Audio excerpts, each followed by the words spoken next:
the village of Etreux, northern France. The 2nd Battalion Royal Munster Fusiliers had been retreating for 3 days, with the rest of the British Expeditionary Force falling back from Mons under continuous German pressure along roads choked with refugees and artillery.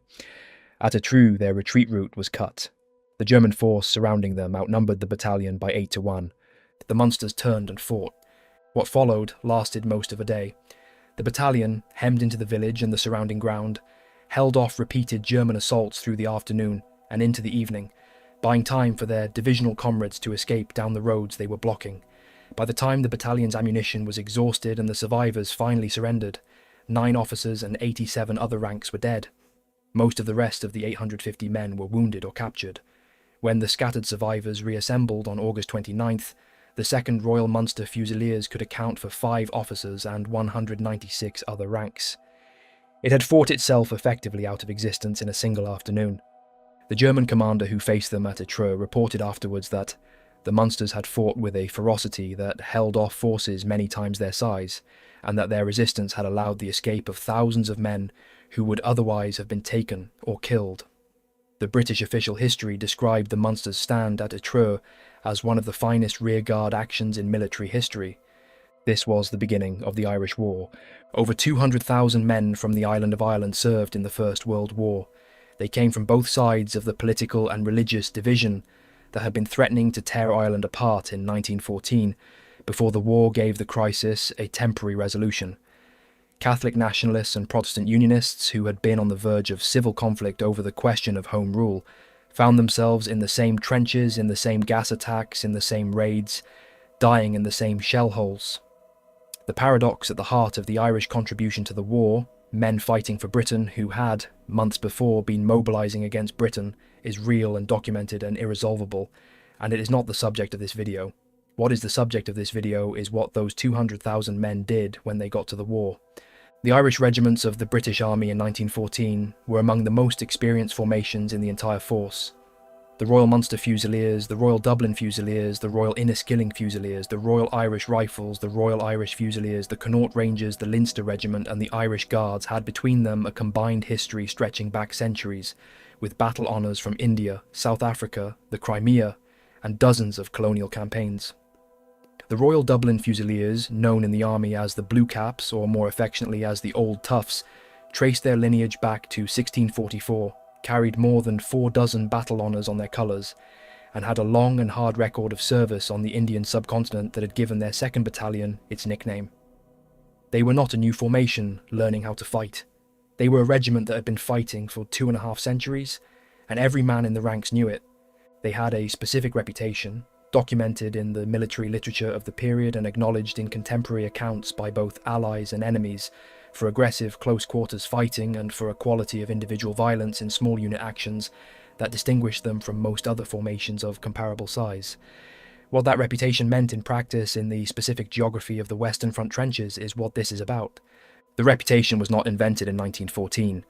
It had been built over generations of colonial warfare, frontier campaigns, and the specific circumstances that produced Irish soldiers in large numbers in the British Army throughout the 19th century. The conditions in Ireland, poverty, land dispossession, lack of economic alternatives, drove men into the army at rates higher than the rest of the British Isles, and the army received them and trained them and sent them to fight in every corner of the empire. By the time the war began, the Irish regiments had accumulated a body of institutional knowledge and combat experience that went far beyond what any of the Kitchener New Army formations raised in 1914 would possess for years. The Connaught Rangers, the Devil's Own, raised largely from the rural west of Ireland, overwhelmingly Catholic and Irish-speaking in their early years, had been fighting in the British Army since 1793. They had fought at Badajoz in the Peninsular War, where the assault on the fortress breaches became one of the most savage close-quarters actions in British military history. They had fought in India through the Mutiny, in South Africa in the Boer War, and in a dozen other campaigns between. When they arrived on the Western Front, they brought not just the technical skills of soldiering, but the psychological inheritance of a regiment that had spent a century being put into the worst positions and expected to take them. The Royal Inniskilling Fusiliers, raised from the Protestant communities of Fermanagh, Londonderry, Tyrone and Donegal, traced their lineage to 1689 and the Williamite Wars. They had been at Waterloo. at the Alma in the Crimea, at Spion Kop in South Africa. The battle honours on their colours represented over 200 years of continuous military service, and the men who carried those colours in August 1914 understood themselves as inheritors of a specific tradition that did not admit of retreat or surrender as acceptable outcomes. This context matters because it shapes how you understand what happened when these formations were committed to trench raiding. You are not reading about civilians who learned violence from scratch in 1914 and 1915. You are reading about the products of regimental institutions that had been transmitting specific knowledge about how to fight at close quarters for generations. The trench was a new environment. The industrial scale of the killing was completely new, but the men who entered German positions at night with clubs and grenades and knives brought to that work an institutional formation that had been building for 2 centuries, and they applied it with the specific directness that formation produces. The Royal Munster Fusiliers were known informally alongside the Connaught Rangers as the Devil's Own, a nickname applied to both regiments at different times by different sources, and whose double appropriation says something about the category of reputation both regiments had earned. The Munsters had come from India in August 1914, arrived in France, and been effectively destroyed at Etreux before many of the men had fired a shot in anger. Rebuilt with new recruits, they were reduced again at Langemarck in October 1914. By the time First Ypres ended in November, the battalion that had embarked from Aldershot 4 months earlier bore almost no resemblance in terms of personnel to the formation that was still carrying the name. This pattern, destruction, reconstruction, return to the line, repeated itself across all the Irish regiments for the duration of the war, and it shaped the character of the men who went through it. The war diary entry and contemporary newspaper account from the Munsters' Leven raid in June 1916 is one of the specific documents from the Irish experience of the Western Front that the historical literature tends to handle carefully. The account that was written and published at the time describes what happened in the German position when the raiding party got there. They crossed 150 yards of no man's land silently and swiftly. They got to the German trenches despite murderous rifle and machine gun fire, bombing and grenading and what the account calls other devilment. For the next half hour, the Munsters moved through the German position. They bombed the defenders in their dugouts where they had rushed for shelter. The contemporary account describes it as grim work while it lasted. And then, in a phrase that leaves nothing ambiguous, the published record states no quarter was asked for or given. The raiding party came back with trophies, souvenirs, and much that was useful from the military point of view. The German garrison of that position did not come back from anything. This is documented in the published record from 1916. It appeared in a newspaper account under the heading Brave Munster Fusiliers, and was read by people in England and Ireland as a straightforward description of what the Munsters had done, with no suggestion that it required explanation or apology. No quarter was asked for or given. This phrase was not unique to the Munsters, to that specific raid, or to a particular officer's decision made in the heat of a single operation. It appears in multiple accounts of Irish regimental operations at different points in the war, in different sectors, involving different battalions. It reflected something about how the Irish regiments understood what a trench raid was, which was not always the same as what the staff officers who ordered them understood it to be. The official rationale for trench raids was threefold: to gather intelligence, to take prisoners for interrogation, to demonstrate offensive aggression and maintain fighting spirit in the static conditions of trench warfare. This rationale was well understood by every unit that conducted raids. It was also frequently set aside at the moment of contact, when the specific violence of entering a German position in the dark, with clubs and knives and grenades, produced outcomes that no briefing document had explicitly authorised. The distinction understood and largely tolerated by commanding officers was between raids ordered specifically to produce prisoners and raids ordered to inflict damage. When intelligence was required to identify which German unit was opposite in the line, to determine whether the enemy had been reinforced, to gather tactical information about positions or weapons, the raiding party would take prisoners. When the raid was a strike operation, designed primarily to kill and damage rather than to gather information, the handling of what was found in the German position was a matter left, in practice, to the men who got there. The Munsters were not unique in how they handled this. They were simply among the units whose handling of it was stated explicitly enough in contemporary published accounts to be on the record. Now we need to understand the context in which these men arrived at this point, because you do not end up at no quarter was asked for or given without something preceding it. The journey from enlisting in Ireland to conducting raids where prisoners were not taken as a matter of course ran through some of the worst experiences the First World War produced, and understanding what the Irish regiments went through before they became the raiders they were is essential to understanding why they were the kind of raiders they became. The Irish Guards arrived in France with the British Expeditionary Force in August 1914 and were committed to the fighting at first Ypres before October was out. The scale of the losses in the original battalion in those weeks was comprehensive. In the fighting around Klein-Zillebeke in early November, No. 3 Company suffered severe casualties on the 1st. No. 1 Company was caught in the open after a French retreat on their flank exposed them on the 6th.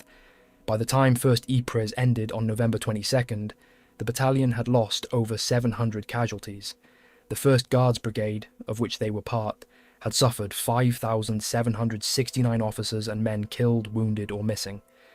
The original 1st Battalion Irish Guards that had arrived in France barely 2 months earlier had been practically wiped out and had to be reconstructed with new arrivals from England.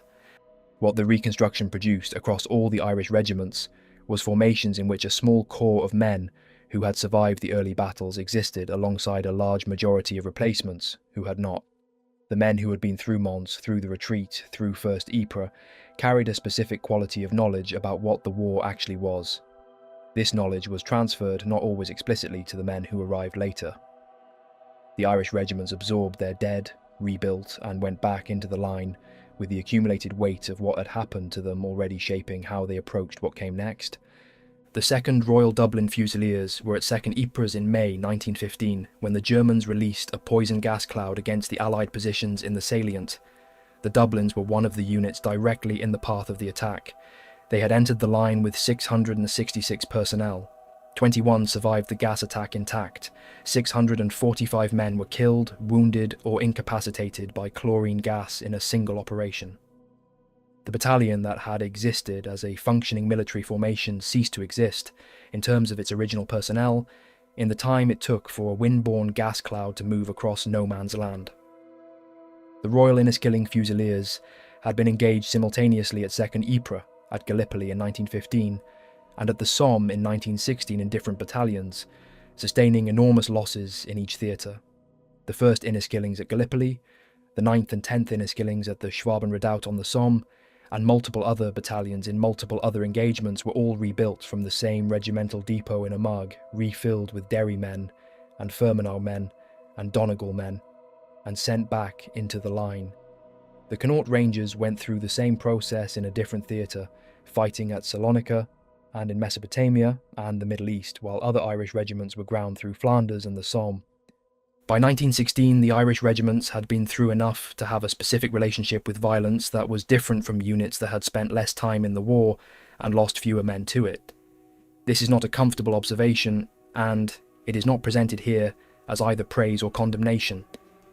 It is a documented characteristic of formations that have been subject to sustained extreme attrition. The survivors develop a pragmatic relationship with killing that lacks the moral complexity their initial recruitment might have carried. The Munsters who conducted the Liévin raid had been through Etreux, Langemarck, 1st Ypres, Luce and Gallipoli. The men who went over the parapet in June 1916 were not the men who had enlisted in 1914. They were the men who had survived everything that had killed the men who enlisted in 1914, and they understood the war in a way that the dead did not. Now we come to the men. The specific individuals whose stories carry the Irish raiding experience beyond abstraction and into the particular. Michael John O'Leary was born on September 29, 1888, at Kilbarry Lodge in Inchigeela near Macroom in County Cork.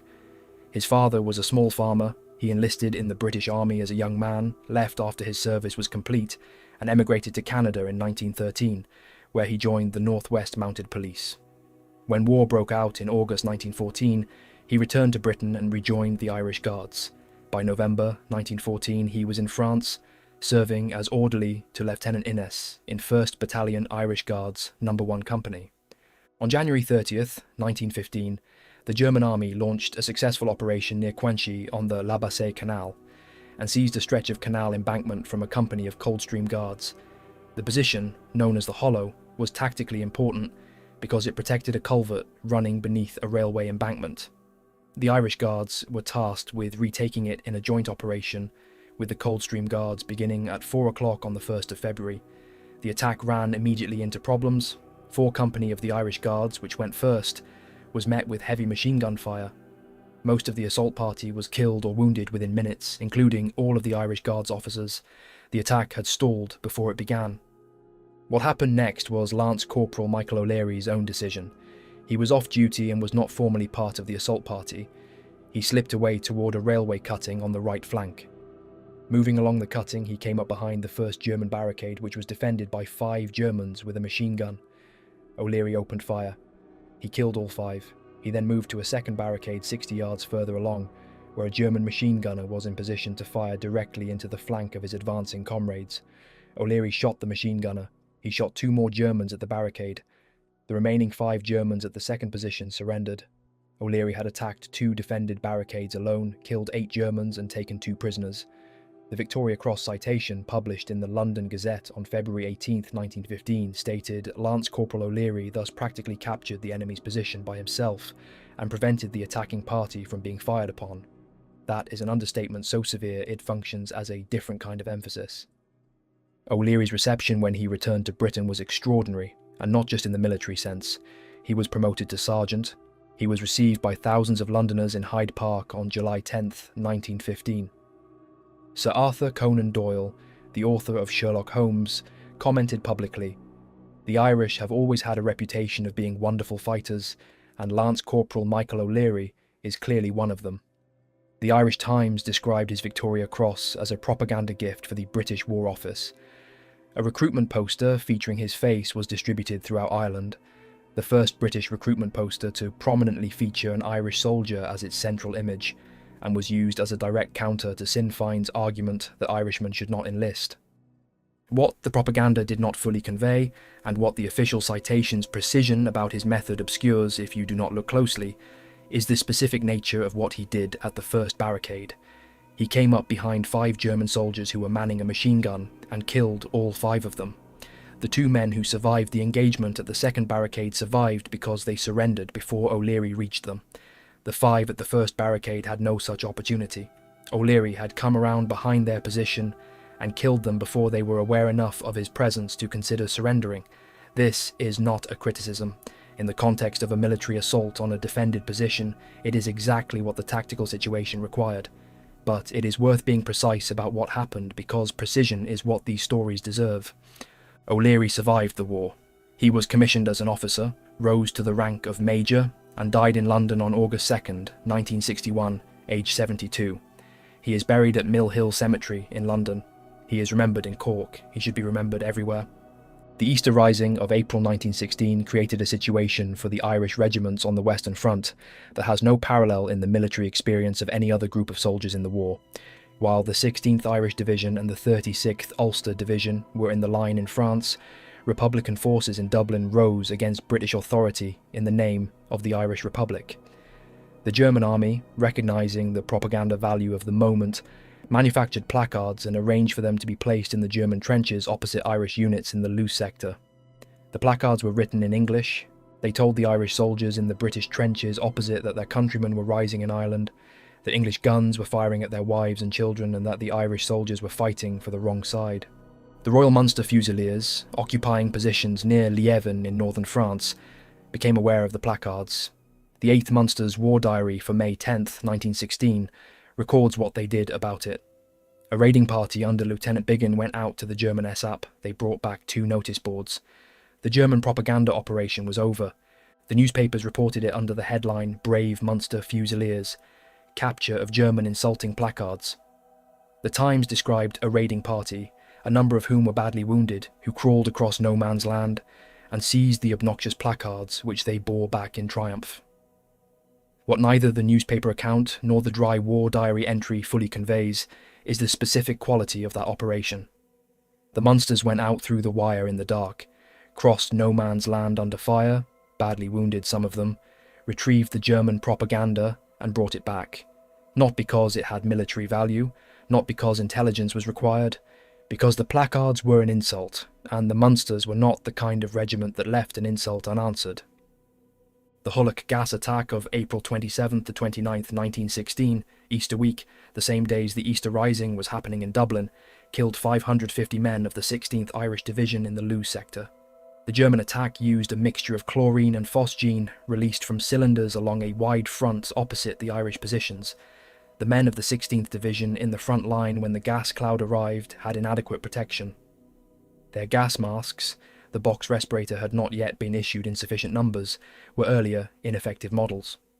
The gas moved through the dugouts and funk holes in the dark, killing men who had taken cover from what they thought was artillery.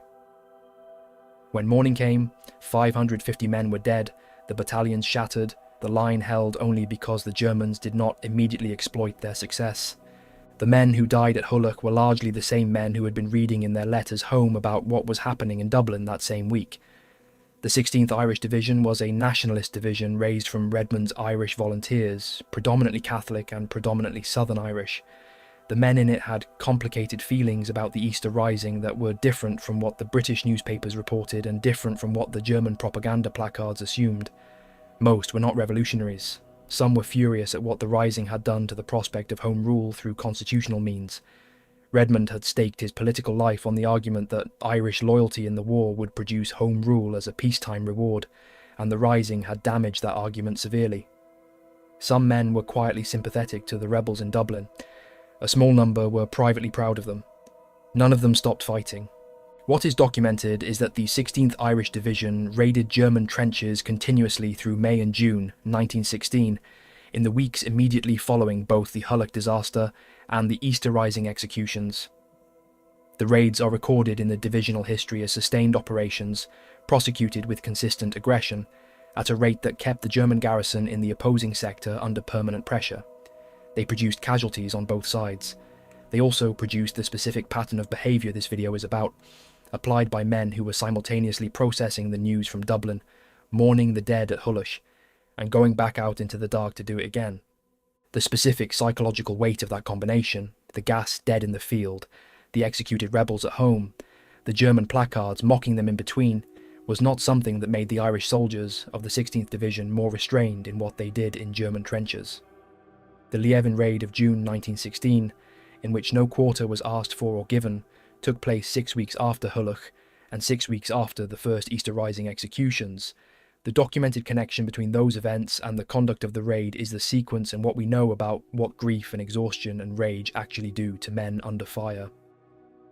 William McFadzean was born on October 9, 1895, in Lurgan, County Armagh, and grew up in the Cregog area of East Belfast. His father was a linen yarn salesman.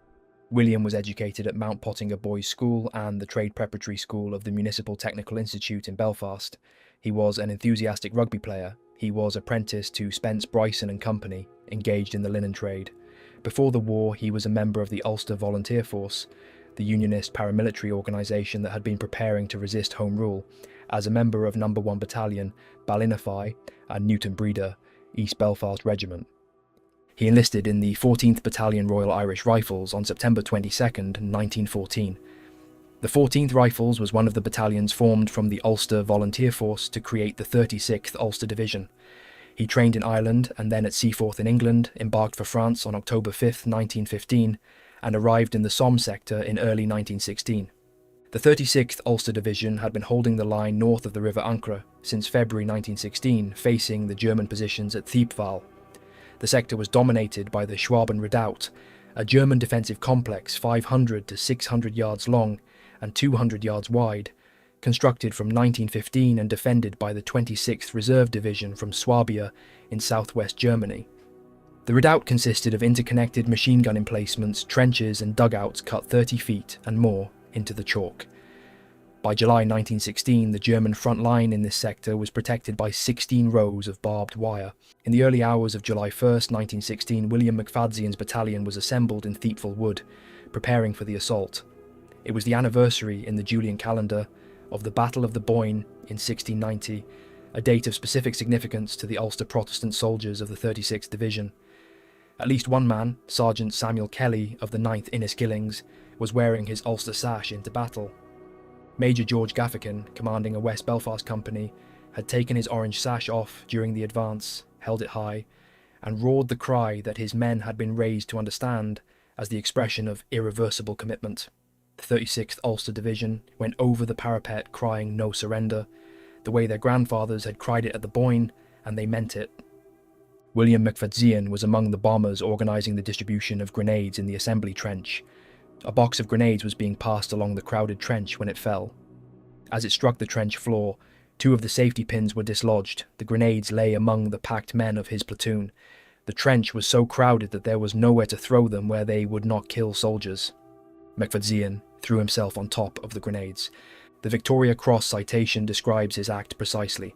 He well knew his danger, being himself a bomber, but without a moment's hesitation he gave his life for his comrades. The grenades exploded. McFadzean was blown to pieces. 1 other man was slightly wounded. Every other soldier in the immediate vicinity of the grenades survived. His Victoria Cross was the first of 4 awarded to the 36th Ulster Division for actions on July 1st, 1916. He was 20 years old. He has no known grave. He is commemorated on the memorial to the missing of the Somme at Thiepval, the same ground he died trying to capture. His father received the Victoria Cross from King George V at Buckingham Palace on February 28, 1917. He is remembered in murals on the walls of East Belfast, in the church where his memorial service was held, in the rugby club where he played, and in the linen trade where he worked. He is a name among tens of thousands. On a wall at Thiepval, he deserves to be named separately. The 36th Ulster Division's assault on the Schwaben Redoubt on July 1, 1916, was in its opening phase one of the most successful operations by any division on the worst day in the history of the British Army. Major General Nugent, commanding the division, had made a decision that distinguished the Ulster attack from most of the other assaults along the Somme front that morning. He had ordered his leading battalions to leave their assembly trenches before 0 hour and move forward to start lines in no man's land, under the cover of the artillery barrage, accepting the risk of casualties from their own guns in exchange for the advantage of being much closer to the German wire when the barrage lifted. At 0 hour, when the British guns moved forward, the Ulstermen were already moving. The 9th and 10th Royal Inniskilling Fusiliers, leading the assault of 109th Brigade, broke through the German front line and drove into the Schwaben Redoubt. Some elements of the division pushed even further, reaching what the German defensive plan designated the D-line, part of the German 2nd defensive zone, a depth of penetration achieved by no other British unit on the entire Somme front that day. German artillery observers in the Staff Redoubt described looking up at 9 o'clock in the morning to find Ulster soldiers outside their wire. A German officer wrote afterwards that if the English could have got through, they would have only met clerks, cooks, orderlies and such like. For a distance of several hundred metres there were no German soldiers. But the flanking divisions had failed. The 32nd Division to the right had been stopped at the start line by German machine gun fire from Thiepval village. The 29th Division to the left had not broken through. The Ulster Division, having achieved what no other British formation on the Somme achieved that morning, was therefore isolated, with German positions still operational on both flanks and no reinforcement coming forward. By 9 o'clock, the men in the deepest positions could hear firing around them from 3 directions. By evening, with nearly all the officers' casualties, ammunition exhausted, and the flanking divisions still unable to advance, the remnant of the 36th Ulster Division withdrew. 5,104 casualties, 2,069 dead. When the division was relieved by the 49th Division on July 2nd and at roll call on July 3rd, Captain Montgomery of the 9th Royal Irish Rifles recorded what he saw. Not a few of the men cried, and I cried. The 16th Irish Division's part in the Somme came later in September, in a different sector, against different German positions, in the fighting that produced some of the most explicitly documented accounts of the Irish approach to close-quarters combat in the entire war. Guillemont, September 3rd, 1916. The village of Guillemont had resisted every British attack since July. It sat on high ground with observation over the surrounding battlefield, and its German garrison had used that observation advantage effectively for 2 months. 4 previous attempts to take it had failed. On September 3rd, the 16th Irish Division was committed to the assault alongside the 20th Light Division. What the correspondent Percival Phillips of the Daily Express wrote afterwards appeared in newspapers across Britain and Ireland. He described the Irish assault in terms striking even by the standards of wartime journalism. Guillemont, Phillips wrote, involved the sort of fighting the Irish liked best: bayonet bursts, close-range bombing, and plenty of hand-to-hand struggles in narrow trenches, followed by breathless rushes after panic-stricken fugitives. He described the village being swept clean through and over a quarter of a mile beyond. The 16th Irish Division had cleared and secured the position with such unity and skill that the operation might have been the smooth performance of a long-rehearsed manoeuvre. The phrase breathless rushes after panic-stricken fugitives is doing some work in that sentence. It describes the German defenders retreating from their positions and Irish soldiers pursuing them. It describes what happened to German soldiers who were overtaken. The newspaper account does not elaborate on this because it did not need to. The phrase says what it says. Thomas Hughes was from Castle Blaney in County Monaghan. He was serving as a private in the 6th Connaught Rangers when the Rangers attacked at Guillemont on September 3rd. Hughes was wounded early in the assault. He had his wound dressed. He then returned to the fighting. Alone, under fire, he located a German machine gun post that was holding up the advance and attacked it. He disabled the position and the crew. He was awarded the Victoria Cross. Private Grogan of the Connaught Rangers, in a different action recorded in the regimental history, is described in a single sentence that captures the quality of individual violence the Rangers were capable of. On one occasion, the history records Private Grogan rushed 7 Germans who had occupied a section of trench. He killed all of them. It cost him a cut forehead and 4 teeth. The Rangers' regimental nickname was the Devil's Own. The specific operation described above is one reason why. Lieutenant John Holland of the 3rd Leinster Regiment, attached to the 7th Leinsters, led a bombing party at Guillemont on September 3rd that cleared German trench positions and captured approximately 50 prisoners. He was awarded the Victoria Cross. Holland was the son of a veterinarian from Athy, County Kildare. He survived the war. 6 days later, September 9th, the 16th Irish Division attacked Ginchy. Ginchy had resisted all previous attempts. It sat on a crest ridge from which German observers could direct fire across a wide area of the Somme battlefield. The 7th Leinsters and the 9th Royal Dublin Fusiliers were among the leading units. The Dubs had already been under German artillery fire for 9 hours in their assembly trenches before 0 hour, and during that time their own artillery had also been dropping rounds on their position. The 7th Royal Irish Rifles War Diary records the commanding officer sending 3 separate warnings to the Royal Field Artillery that their shells were falling short in the British trenches. By the time the 9th Dubs were ready to go forward, the 7th Rifles had been reduced to 150 bayonets for the assault.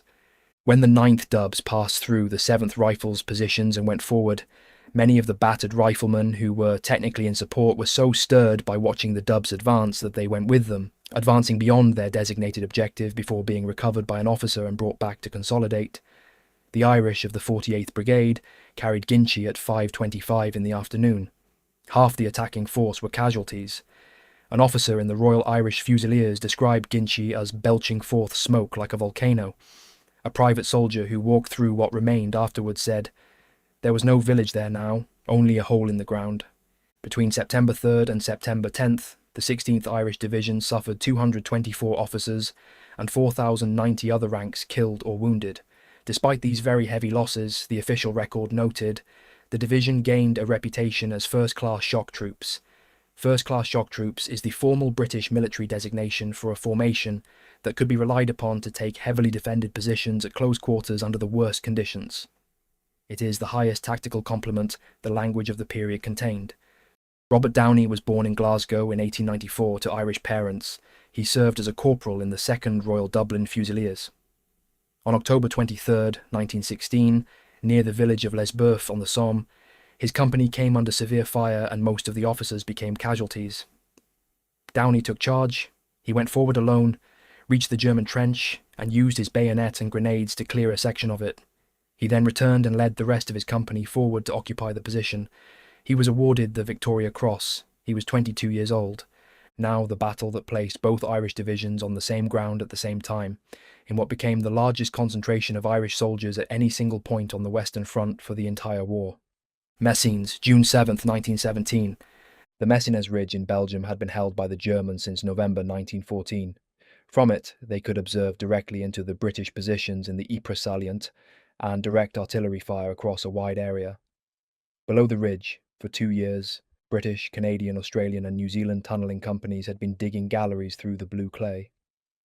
By June 1917, they had placed 19 mine chambers beneath the German positions, charged with approximately 1 million pounds of aminal explosive. On the night of June 6th to 7th, the infantry of the British Second Army moved into position. On the right of the Irish sector, the 36th Ulster Division faced the village of Messines. On the left, the 16th Irish Division faced the village of Wytschaete. At 3:10 in the morning of June 7th, 19 mines detonated simultaneously. The blast was heard in London. The ground shook across a 10-mile front. German soldiers described the earth opening beneath their feet, bodies thrown into the air, the pre-dawn dark turning orange with flame. The defenders who survived the detonations were so profoundly disoriented that they could mount no coherent resistance. The creeping barrage that followed walked ahead of the advancing infantry across the ridge. The 1st Royal Munster Fusiliers took all their objectives on schedule, despite losing almost all their supporting tanks in the opening phase of the advance. The 36th Ulster Division captured Messines. The 16th Irish Division captured Wytschaete. The two Irish divisions had attacked side by side and taken a ridge that the Germans had held for 31 months. The formal observation made by the historians of the campaign is that this was the largest concentration of Irish soldiers on a single battlefield in the war, but the more specific observation is what it meant to have the 36th Ulster Division, Protestant, Unionist, formed from the Ulster Volunteer Force, who had been arming to resist Home Rule, and the 16th Irish Division, Catholic, nationalist, formed from Redmond's Irish Volunteers, who had been preparing to enforce Home Rule, fighting side by side, taking ground that neither could have taken alone, on a battlefield in Belgium in June 1917. The Island of Ireland Peace Park at Messines commemorates this. It was built by both communities after the war. It took until 1998 to build it. That delay says something. We come now to the specific quality of the Irish raiding reputation in the context of what the German military understood about it, which is a different question from what the British newspapers reported about it. German military intelligence assessments from 1916 and 1917 identified specific Allied formations by their tactical characteristics and assigned ratings based on the difficulty of opposing them. The Irish formations, particularly the 16th and 36th Divisions and the battalions of the Irish Guards, were assessed in terms that reflected the same quality the British press described. From the opposing perspective, German units rotating into sectors facing Irish formations could expect aggressive raiding operations, reluctance to negotiate informal sector truces, and a specific pattern in close quarters engagements that meant encounters with Irish raiding parties in no man's land tended to produce German casualties at a higher rate than encounters with raiding parties from other formations. The reason for this, which the intelligence assessments did not fully articulate but which the pattern of evidence supports, was the Irish regiment's approach to the question of prisoners in raids, where prisoners were not specifically required. This approach was consistent across the Irish formations, and it was related to what happens to close quarters violence when the men conducting it have been through enough to have lost the theoretical restraints that training imposes on men who have not yet experienced combat at that level. There were no charges, there were no courts-martial arising from the Lieven raid or from the other operations where the same phrase or its operational equivalent applied. The army that ordered the raids understood at the institutional level that the outcome of a strike raid in which men are sent into a defended position with clubs and knives and grenades would not always include prisoners. This was accepted. The officers who planned the raids, who debriefed the survivors, who wrote the after-action reports, and who submitted the reports up the chain of command, accepted this as a feature of the operational environment, not as a war crime. What changed, what the Irish experience illustrates particularly clearly because the documentation is unusually explicit, was the relationship between the institutional acceptance of this reality and the individual willingness to act on it. The Irish regiments acted on it. They did so consistently and without apology. And the evidence for this is in the published accounts that appeared in newspapers during the war, in the regimental histories written after it, and in the specific phrase that appears more than once in the record of their operations: no quarter was asked for or given. The soldiers of the Irish regiments who conducted these raids were not uniquely violent in any individual sense. They were men who had been through Etreux and Second Ypres and Hulluch and the Schwaben Redoubt and Gallipoli, and who understood that the war they were fighting was not the war that had been described to them when they enlisted. They had rebuilt their battalions from the dead multiple times over. They had buried friends and brothers and men from their towns and streets in Belgian and French fields that were not where those men were supposed to die. They had been gassed on Easter week while their countrymen were being shot in Dublin.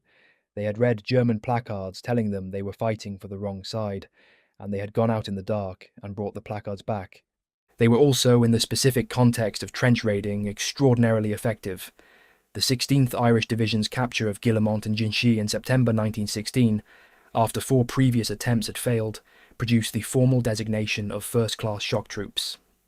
The 36th Ulster Division's penetration of the Schwaben Redoubt on July 1st, 1916, the deepest Allied advance anywhere on the Somme front on the worst day of the war, was achieved by men who went over the top, crying no surrender, and meant it in both directions. The Messines operation of June 7th, 1917, in which both Irish divisions fought side by side and took a ridge that had been German for 31 months, was assessed as one of the most successful British operations of the entire war. The Irish regiments paid for these achievements at a rate that is difficult to absorb as individual numbers and impossible to absorb fully as human experience. Between 30,000 and 35,000 Irish soldiers died in the war, out of 200,000 who served. The 16th Irish Division, reduced to cadre strength by the losses of the Somme, Passchendaele and the German Spring Offensive of 1918, required a substantial refit in England in mid-1918 that involved introducing many non-Irish battalions to bring it back to operational strength. The 6 Irish regiments whose recruiting grounds lay in what became the Irish Free State, the Royal Munster Fusiliers, the Royal Dublin Fusiliers, the Connaught Rangers, the Leinster Regiment, the Royal Irish Regiment and the South Irish Horse, were disbanded in July 1922 when the Free State was established. Their colours were laid up at St George's Hall, Windsor Castle, in a ceremony on June 12, 1922, at which King George V spoke of their valorous deeds and hallowed memorials. The Munster's 1st Battalion remained predominantly Irish to the end of the war. On November 11, 1918, the battalion was billeted in Lille. The guns stopped. The Munsters had been at the war since August 1914. They had been destroyed at Etreux in the first weeks. They had rebuilt. They had gone back. They had done it again and again, at Langemarck and Luce and Gallipoli and the Somme and Messines and Passchendaele and Cambrai and Ypres and in the gas at Hulloch during Easter week and in trench raids across the entire Western Front in the dark, with clubs and grenades and knives, and no quarter was asked for or given. The colours of the Royal Munster Fusiliers are at Windsor Castle. The colours of the Royal Dublin Fusiliers are at Windsor Castle. The colours of the Connaught Rangers, the Leinster Regiment, the Royal Irish Regiment, all at Windsor Castle, laid up in 1922 in a ceremony presided over by a king who understood, at least in the formal sense, what he was receiving. The men themselves are at Tynecott and Thiepval and the Menin Gate and Guillemont Road Cemetery and 1,000 other locations in France and Belgium and Gallipoli and Mesopotamia, in graves marked and unmarked, identified and unknown. Their names are on the Menin Gate, over 54,000 names of men who have no known grave, and Irish surnames appear on that wall at a rate that reflects what 200,000 Irishmen contributed to a war that their country after 1922 officially did not acknowledge. Robert Quigg was a private in the 12th Royal Irish Rifles, 36th Ulster Division, at Hamel on July 1st, 1916. While the main assault was proceeding further south, Quigg went into no man's land to look for his platoon commander, who had gone forward and not returned. He found no trace of the officer. He then went back out 7 times in total under continuous German fire, and brought back 7 wounded men one by one of them dragged by the leg through the mud for 500 yards, because the man was too badly hurt to be carried any other way. He received the Victoria Cross. Quigg was a farmer's son from Bushmills in County Antrim. He survived the war. He lived until 1955. Eric Bell was a captain in the 9th Royal Inniskilling Fusiliers, 36th Ulster Division, at Thiepval on July 1st, 1916. His trench mortar battery was under intense fire, and most of the team were casualties. Bell continued to operate the battery alone. He then went forward and threw bombs into a German position that was holding up the advance. He did this multiple times. He was shot and killed while attempting to rescue a man from no man's land. He was 20 years old. He was awarded a posthumous Victoria Cross. These men, O'Leary and McFadzean and Quigg and Bell and Hughes and Holland and Downey, represent the documented individual instances. Behind each of them are hundreds of raids, thousands of operations, tens of thousands of hours in no man's land, and a body count on both sides that the surviving records capture only partially. The Irish regiments were not unique in conducting raids where prisoners were not taken. They were not the only formation on the Western Front that operated in ways the official rationale for trench raiding did not fully account for. They were, however, among the most explicitly documented cases because they were among the most aggressive raiders, and because the men who wrote about them, the journalists, the chaplains, the officers, the regimental historians, tended to describe what they did in terms that did not require softening.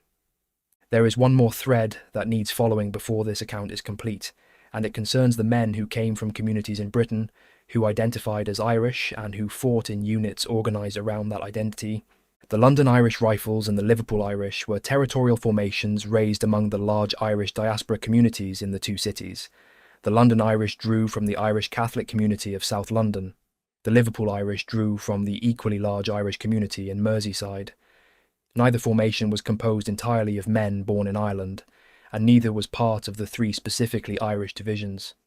But both went to France, both served on the Western Front, and both brought to their service the specific quality of identity that shaped how they understood what they were doing. The London Irish Rifles made their most famous gesture on the first day of the Battle of Loos in September 1915. Their leading company went over the top, kicking a football ahead of them into no man's land. The gesture was attributed to a soldier named Frank Edwards, who had been a schoolboy football player. It was the kind of performance of Irish identity under fire that the Irish regiments understood as natural. You did not stop being who you were because the war was trying to kill you. You took who you were into the war, and it came with you through the wire and into the German positions. The Tyneside Irish, 4 battalions of the Northumberland Fusiliers, raised from the Irish community of North East England and designated the 103rd Brigade of the 34th Division, went over the top at La Boisselle on the Somme on July 1st, 1916, and were cut down at a rate that the survivors described with the specific bluntness of men who had seen something that exceeded language. Thomas Bryan and Ernest Sykes, both of the Tyneside Irish, earned Victoria Crosses at the Battle of Arras in April 1917 for actions that repeated in miniature the pattern of individual Irish aggression that the whole of this account has been describing, going forward when others could not, taking positions that were supposed to be beyond reach. The Irish Guards in the Guards Division represent the most socially distinct of the Irish formations. Rudyard Kipling, whose son John was killed serving with the Irish Guards at Loos in September 1915, spent years after the war writing the regimental history of the Irish Guards. The book is one of the finest regimental histories in the English language. John Kipling's body was not positively identified until 1992, when the Commonwealth War Graves Commission re-identified a grave near Loos. Rudyard Kipling never found him. He had used his influence to help John obtain a commission in the Irish Guards, when the boy's poor eyesight had initially caused his application to be rejected, and he spent the rest of his life writing about the Guards and processing what his son's death had cost him. This is not presented here as accusation. It is presented as the specific human weight of one father's decision, made in the context of a war that consumed whatever it was offered. Lance Corporal Michael O'Leary, who killed 8 men at Ginchy on February 1st, 1915, whose Victoria Cross was the first the Irish Guards earned in the war, was 32 years old in 1920. He had been a Cork farmer's son, who became a mounted policeman in Canada, who became a lance corporal, who became a sergeant, who became a propaganda icon, who became a major. He lived another 40 years after the war. He died in London in 1961. He had come a very long way from Inchigeela. The men of the 2nd Royal Dublin Fusiliers who were alive on the morning of 2nd Ypres in May 1915, and the 21 who were alive after the gas, and whatever number of those 21 survived the war and went home to Dublin.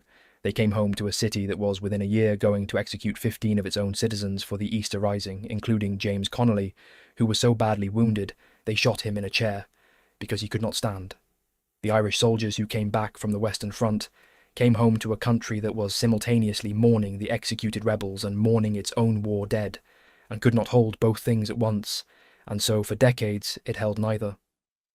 The Irish National War Memorial Gardens at Island Bridge in Dublin were commissioned in 1929 and completed in 1939. They were then effectively abandoned by successive Irish governments for decades, allowed to fall into disrepair. The memorial was not formally inaugurated until 1988, 70 years after the armistice. The political difficulty of commemorating men who had fought in the British Army, while the Irish state was defining its identity in opposition to Britain, produced a silence that lasted most of a century. The names are on the wall at the Menin Gate. The names are on the wall at Thiepval. The names are in the ground at Tyne Cot. The colours are at Windsor. The records of what the Irish regiments did in the German trenches in the dark with clubs and grenades and knives are in the regimental histories and in the contemporary newspaper accounts and in the war diaries in the National Archives at Kew. They say what they say. No quarter was asked for or given. The 16th Irish Division and the 36th Ulster Division fought side by side at Messines in June 1917. Catholic nationalist and Protestant unionist, Southern Irish and Ulster Irish, men who before the war had been organising on opposite sides of a potential civil war. They captured the ridge together. They were both decimated at Passchendaele later that year. The Island of Ireland Peace Park at Messines, built at the initiative of both communities and opened in 1998, stands on the ground they took together. It took 81 years after the battle to build the monument that marks it.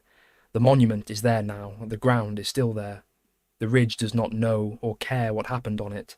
The men who took it are in the ground nearby, some of them identified, some of them not, mixed into the soil of Belgian Flanders, at a depth that agricultural machinery still regularly disturbs. Far Abala, clear the way. No quarter was asked for or given. That is the record.